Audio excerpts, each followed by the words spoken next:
नमस्कार, exam happy channel में आपका स्वागत है। तो दोस्तों जुड़ चुका हूं मैं यहां पर झारखंड में संविदा आधारित शिक्षकों के विज्ञापन के निकले हुए बहाली को लेकर के। तो झारखंड में अब टीजीटी पीजीटी की बहाली परीक्षा के आधार पर होगी। तो आज की इस वीडियो में हम चर्चा करेंगे कि जो संविदा आधारित बहाली होगी उसमें योग्यता क्या है, आरक्षण की शर्त क्या रखी गई है, मासिक मानदेय कितना मिलेगा, चयन की प्रक्रिया का आधार क्या बनाया गया है, चयन की शर्त क्या है और परीक्षा शुल्क कितना लगेगा। तो इन सभी बातों की जानकारी यदि आप चाहते हैं तो आप वीडियो के अंत तक जुड़े हुए रहिएगा, बने रहिएगा, जिसमें सारी बातों की जानकारी हम आपको देने वाले हैं। तो चलिए देखते हैं क्या कुछ झारखंड शिक्षा परियोजना की तरफ से इसके संबंध में पत्र निर्गत किया गया है। पत्र को पढ़ लीजिए और देख लीजिए और सारी बातों को जानिएगा। देखिए यहाँ पर झारखंड शिक्षा परियोजना परिषद की तरफ से निकाला गया यह लेटर है।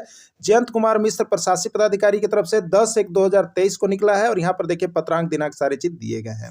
क्या कुछ है सेवा में, तो सभी जिला शिक्षा पदाधिकारी, सब जिला कार्यक्रम पदाधिकारी, समग्र शिक्षा झारखंड, सभी जिला शिक्षा अधीक्षक को यह पत्र प्रेषित कर दिया गया है। विषय क्या है, तो विषय में आप देखेंगे आदर्श विद्यालय में स्वीकृत पद के विरुद्ध आवश्यकता आधारित रिक्त पदों के सापेक्ष अल्पकालीन संविदा आधारित योग शिक्षक हेतु रिक्त पदों पर चयन के संबंध में, यानी प्रत्येक प्रखंड में जो अल्पकालिक संविदा आधारित शिक्षक हैं उसमें यहाँ पर संविदा आधारित शिक्षकों की बहाली के संबंध में कहा गया है। क्या कुछ निकल के आ रहा है, तो उपरोक्त विषय के संबंध में अंकित करना है कि स्कूली शिक्षा एवं साक्षरता विभाग झारखंड सरकार के संकल्प संख्या 697 दिनांक 15/3/2022 के अनुरूप उपायुक्त जिला स्तरीय चयन समिति के आदर्शानुसार आदर्श विद्यालय योजना अंतर्गत जिले के उत्कृष्ट विद्यालयों एवं प्रखंड स्तरीय आदर्श विद्यालय जिन्हें राज्य सरकार की महत्वाकांक्षी आदर्श विद्यालय योजना के अंतर्गत गुणवत्ता शिक्षा के केंद्र के रूप में विकसित किया जा रहा है, में अल्पकालीन संविदा आधारित स्नातकोत्तर प्रशिक्षित एवं स्नातक प्रशिक्षित शिक्षकों का चयन जिला शिक्षा पदाधिकारी द्वारा समीक्षा बैठक के अनुरूप किया जाना है। तो यहाँ पर आपको रिक्त पद निकाले जाएंगे और रिक्त पद के आधार पर जो है आपको यहाँ पर फॉर्म भरने हैं। तो आपको पीजीटी और यहाँ पर जो है टीजीटी की फॉर्म निकली हुई है, तो आप सभी भर सकते हैं। अब इसमें हम देखेंगे कि फॉर्मेट क्या कुछ आ रहा है, तो आप वीडियो के अंत तक जुड़े रहिएगा, सारी चीज़ों को हम यहाँ पर दिखा देंगे। योग्यता क्या है, उम्र सीमा क्या है, चयन प्रक्रिया क्या है।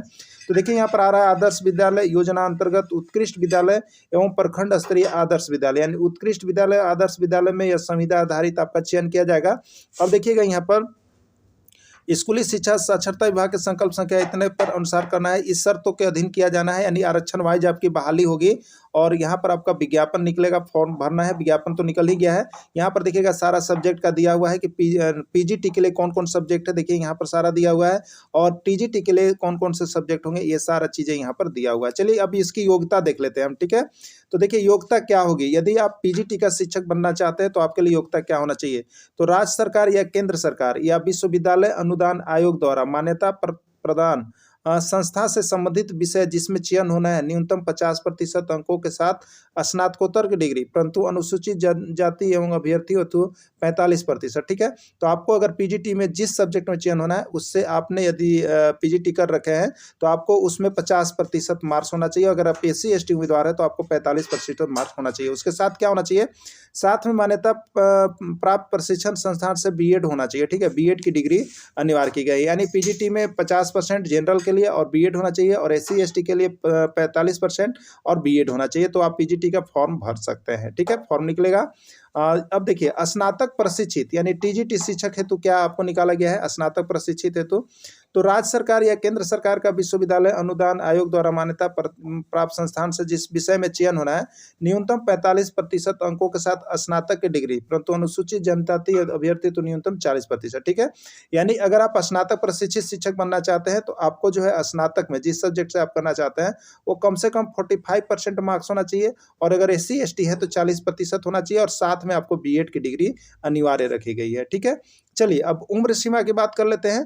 तो देखिए उम्र क्या होना चाहिए, न्यूनतम एवं अधिकतम आयु सीमा 21 वर्ष से लेकर 55 वर्ष होगी, और उम्र सीमा की गणना 31/12/2022 के आधार पर होगी। तो देखिए यहाँ पर झारखंड सरकार की तरफ से कहीं न कहीं आपको उम्र सीमा में छूट दी गई है, ठीक है, क्योंकि बहालियाँ जो होती है वो 45-50 तक होती है, लेकिन यहाँ पर आपको 55 वर्ष दे दिया गया है, क्योंकि यहाँ पर 2022 किया गया है, ये यानी 17 से लगभग ये दिया जा रहा है, ठीक है।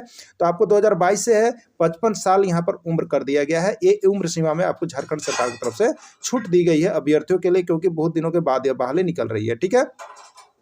आइए आरक्षण क्या होगा। चयन में झारखंड सरकार द्वारा जिला स्तरीय नियुक्ति हेतु आरक्षण रोस्टर का पालन किया जाएगा। देखिए बहाली में आरक्षण रोस्टर का भी पालन होगा, उम्मीदवार मिल जाने से नहीं होगा, आरक्षण के आधार पर जितनी सीटें रिक्त होगी उसी के आधार पर आपकी बहाली होगी। आरक्षित पदों पर झारखंड में निवास करने वाले अभ्यर्थी जिन्हें झारखंड सरकार के अधीन सक्षम प्राधिकार द्वारा निर्गत आरक्षण प्रमाण पत्र के आधार पर ही आरक्षण का दावा किया जाएगा। ठीक है, तो आरक्षण का लाभ यदि लेना होगा तो आप झारखंड सरकार द्वारा आरक्षण पत्र का जो है वो निर्गत किया होना चाहिए, आरक्षण तभी आपको मिल पाएगा। ठीक है, देखिए शिक्षक की कोटि क्या मिलेगा? मानदेय। मासिक क्या है? मासिक प्रलब्धि मानदेय क्या है? स्नातकोत्तर प्रशिक्षित शिक्षक में यदि आपका चयन होता है किसी भी विषय में तो पीजीटी में तो 27,500 मिलेंगे, और स्नातक प्रशिक्षित में होता है टीजीटी में तो 26,250, यानी स्नातकोत्तर पीजीटी के लिए 27,500 आपको मिलेगा और स्नातक प्रशिक्षित के लिए 26,250 मिलेगा। ये आपकी मानदेय होगी। ठीक है, संविदा शिक्षकों के निर्धारित कर्तव्य एवं दायित्व क्या होगा? आपका कर्तव्य बहाली होने के बाद जो आपका कर्तव्य क्या है? नियमित कक्षा का संचालन, बच्चों के द्वारा किए गए कार्यों की जांच, निरीक्षण कार्य यानी मूल्यांकन कार्य करना है, विद्यालय में विभिन्न पाठ्यक्रम सब पाठ्यक्रम गतिविधियों की तैयारी संचालन में छात्रों सहकर्मियों की सहायता, प्राचार्य द्वारा सौंपे गए सभी कार्य यानी प्राचार्य द्वारा जो भी काम दिए जाएंगे वो आपको यहाँ पर करना होगा। ये आपको बाउंड किया गया है। ठीक है, आइए चयन की प्रक्रिया, चयन कैसे होगा इसको हम लोग जान लेते हैं। ठीक है, उपायुक्त की अध्यक्षता में गठित चयन समिति द्वारा साक्षात्कार एवं व्यवहारिक कक्षा अवलोकन के आधार पर चयन समिति द्वारा निर्धारित दिशा अनुरूप मेधा सूची के अनुसार किया जाएगा। चयन हेतु समिति का निर्णय अंतिम होगा। चयन की प्रक्रिया बिना कारण बताए चयन समिति द्वारा किसी भी समय स्थगित या निरस्त किया जा सकता है। ठीक है, चयन हेतु निर्धारित शर्त क्या होगा? चयन हेतु शर्त क्या रखा गया है? तो चयन हेतु संविदा के आधार पर चयनित शिक्षक स्कूल साक्षरता विभाग झारखंड सरकार के संकल्प संख्या इतना के आधार पर शर्तों के यह चयन जिले के उत्कृष्ट एवं आदर्श विद्यालय में स्वीकृत पद के विरुद्ध किया जाएगा और योगदान के पहले अल्पकालीन संविदा के आधार पर की जाएगी। शैक्षणिक सत्र समाप्ति के पश्चात चयन समाप्ति द्वारा अल्पकालीन संविदा के आधार पर चयनित कार्य कर रहे शिक्षकों के चयन समिति द्वारा कार्रवाई प्रारंभ होने के पूर्व कर ली जाएगी। ठीक है, यानी अगर आगे भी आपके सरकार रखना चाहती होगी तो फिर आपको संविदा को बढ़ाया जाएगा।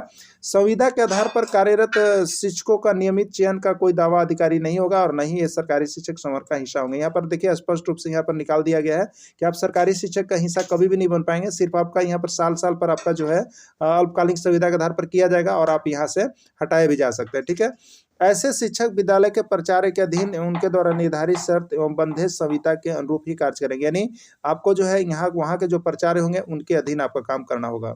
संविदा आधारित चयन को शैक्षणिक वर्ष में 11 माह हेतु कार्य करने संबंधी एकरारनामा के आधार पर किया जाएगा, यानी 1 साल के लिए आपका काम नहीं होगा, 11 माह के लिए कार्य आपको करना होगा। यह एकरारनामा चयनित उम्मीदवार संबंधित विद्यालय के प्राचार्य के बाद निर्धारित शर्तों के अनुरूप किया जाएगा। तो आप प्राचार्य में जाएंगे वहां पर इस शर्तों के अनुरूप आपका किया जाएगा। ठीक है, चलिए अब देखते हैं आवेदन करने की प्रक्रिया क्या है।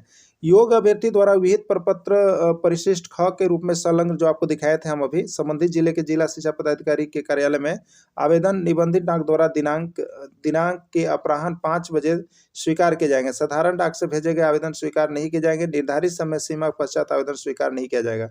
चयन हेतु विस्तृत विज्ञापन आवेदन पत्र के जिले के अधिकारी वेबसाइट पर यहाँ पर दिया जाएगा। ठीक है, तो और देखेंगे चयन के संबंध में अद्यतन जानकारी जिला शिक्षा पदाधिकारी कार्यालय में। अब देखिए चयन के संबंध में जो भी आपको जानकारी दी जाएगी वो जिला शिक्षा पदाधिकारी के कार्यालय से ही आपको मिल जाएगा। ठीक है, चयन परीक्षा है तो शुल्क क्या है? तो जनरल के लिए 100 रुपये और ST/ST के लिए 50 रुपये रखे गए हैं। ठीक है, पात्रता चयन परीक्षा में बैठने की अनुमति पूर्णतः औपबंधिक होगी। आपको सिर्फ यहाँ पर एडमिट कार्ड मिल जाने से यह नहीं होगा कि आपकी नौकरी हो गई और आप यहाँ नौकरी के योग्य हैं। ठीक है, तो इस तरह से देखिए सारे फॉर्मेट को हमने दिखा दिया। तो यदि आप शिक्षक भर्ती से सारी जानकारी को जानते हैं तो इस चैनल को सब्सक्राइब कर ले, क्योंकि इस चैनल पर केवल जो है शिक्षक भर्ती से जुड़ी हर जानकारी और तैयारी हमको लेकर के आते रहते हैं। वीडियो के अंत तक जुड़े रहे, इसके लिए आपसे बहुत बहुत धन्यवाद।